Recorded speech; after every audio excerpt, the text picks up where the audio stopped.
Speakers Bank Podcast. Our voices, our views.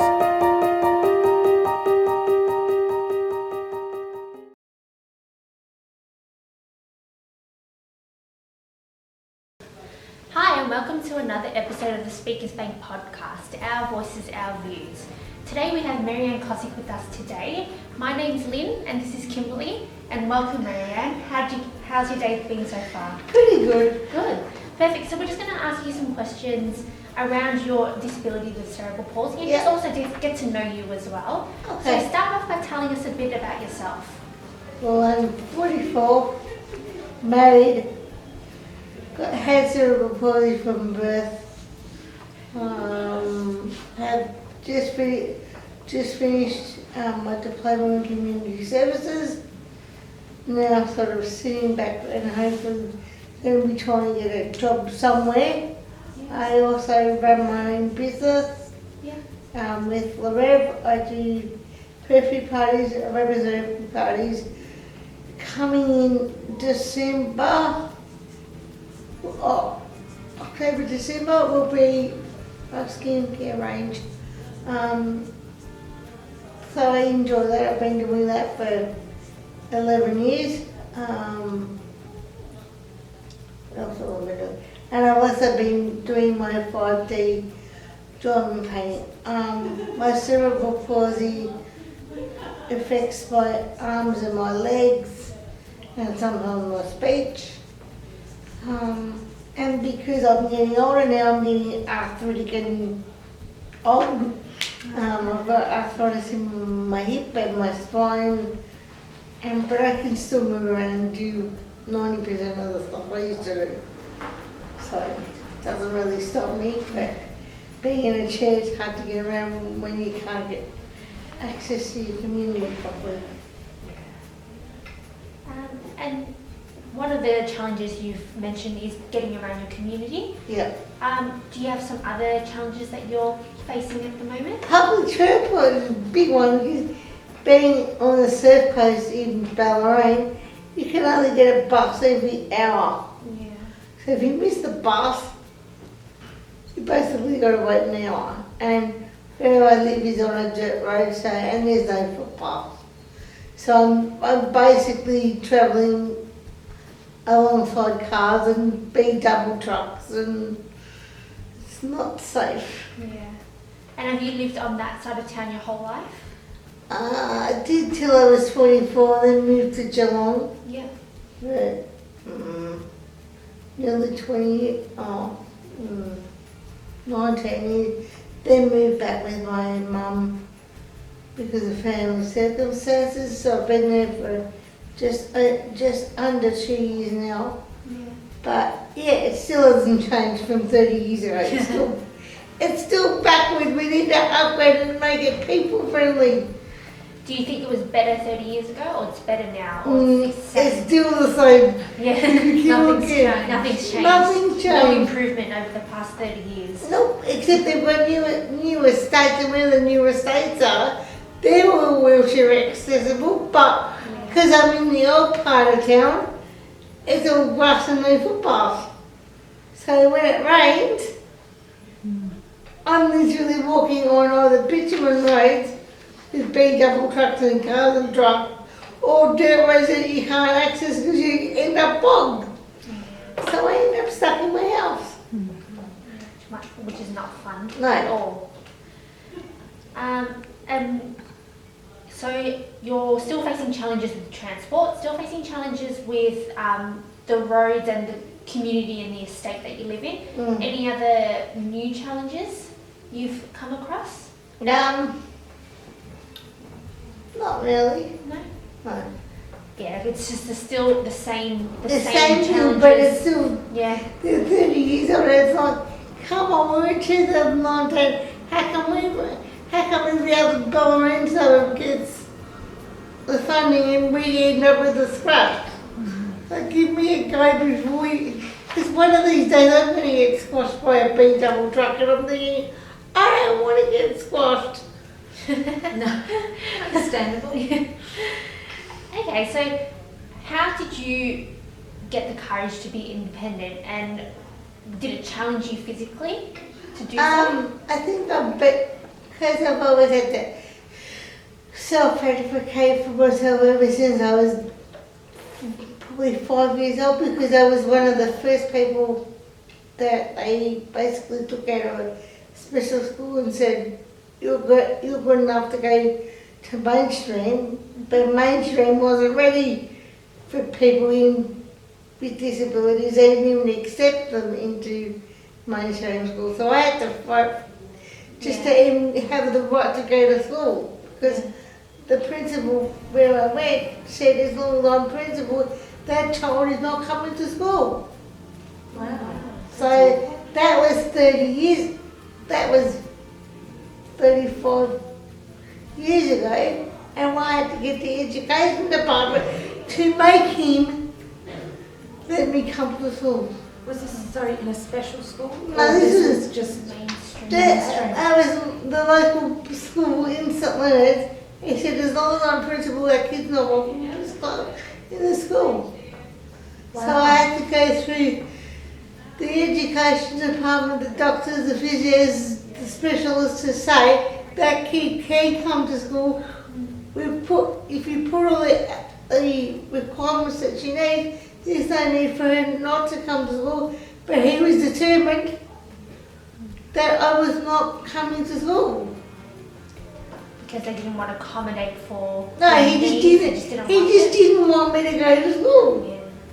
Because he didn't accept the fact that I was different, even though I didn't see myself as different, because when you're little, you don't, you know you can't walk and you know you're different, but if you go to school with the people that you went to kinder with, they know that you're different, but they treat you the same. Yeah. So I wanted to go to school with my friends, and Mum said, well, you're pretty enough, off you go. Yeah. She went to enrolment, he goes, she's not welcome.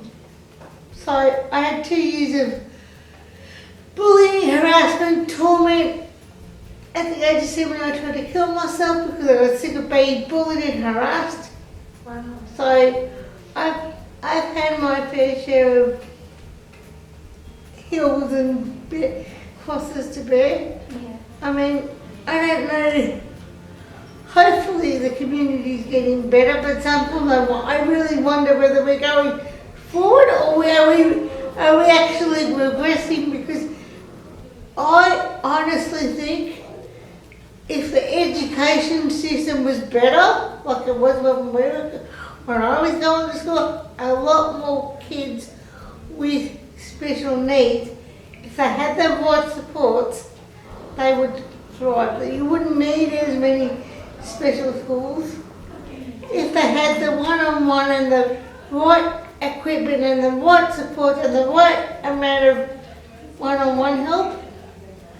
Yes, you can be disabled, but you can still make a valuable contribution, and you don't have to be stuck with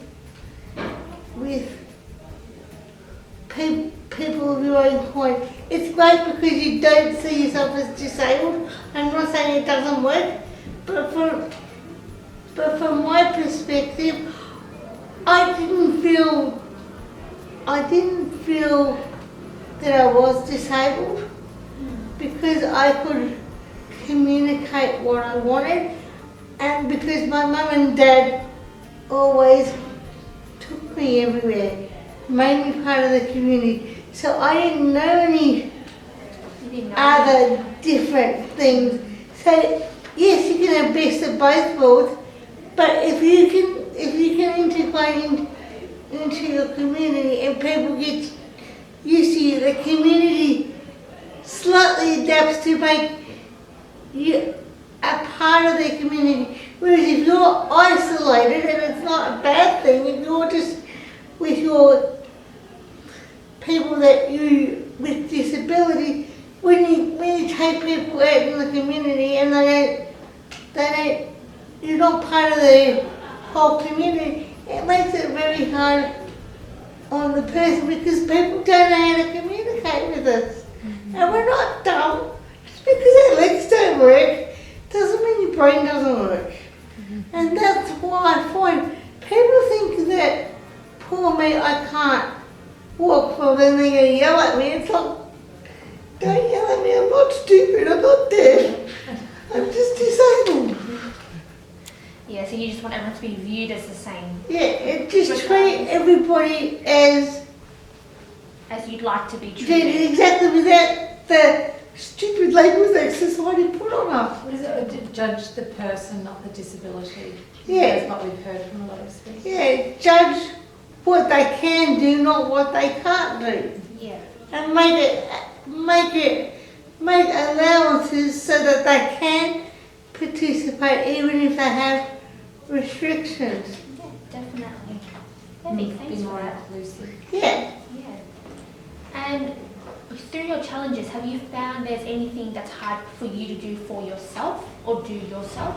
As I'm getting older, I'm deteriorating, so I need a lot more support, like getting dressed, getting out of bed, having a shower. But once I'm up and in my chair and mobile, I'm fine. Yeah. And disabled toilets are one of my pet hates. Just disabled toilets. Yeah, because according to council, they've got to be to building codes, but they're not taking into account the chairs are getting bigger and they're getting larger, and they're custom made to people's requirements, and you can't fit in the goddamn toilets, and if you can't do it yourself, you need to take someone with you, or have someone like the traveller's aid, which makes my life easier when I go travelling, because I don't take a carer with me. I go by myself. But the thing is, I can't go to the bathroom. I can take myself to the bathroom, but if I have trouble emptying my catheter and I drop it on the floor, then I'm going to make a mess. I would rather get someone to do a quick help me for 2 seconds than make a complaint that I miss on the floor. Yeah. But there's not enough travellers aid. There's only one in Spencer and Southern Cross and Flinders Street, and they will not do one in Geelong. Like, you would think because of the NDIS that would have been the first port of call. But as I found out the other day, Geelong train station doesn't want to pay for it. If they paid for it, it would have been there years ago. But they don't realise people with disabilities could go there 7 days a week if they were in town, go to the toilet, not have to drag a carer for an hour, be independent, and not have to use up the toilets at the hospital and get nurses to do a basic 2-second job. It would give so much independence to so many people, even if you aren't disabled, even if you aren't elderly and you need support. It's not just for us, it's for everybody. Because eventually, able-bodied people end up in wheelchairs, and old and decrepit, all the rest of us. Just we get there go up quicker. So, as frustrating as you find the, not being able to use a disabled toilet, being disabled and you can't actually get into a disabled toilet, so those sorts of things that make you frustrated, how do you overcome that level of frustration? You don't know. You don't want to know. Trust me, you don't want to know. Because it gets to the point where it's an able-bodied person world. Hang on, we've got to change community perception, and I'm not being, look at me, I'm disabled. You've got to flip it on its backside and say, well, in 10, 15, 20 years time, 30 years time, I'm going to end up being like that. If we put the things in now, when I get to be 70, 80 years old, I don't have to fight. I can still be 70, 80 years old and be independent instead of being chucked in a bloody wheelchair being pushed around.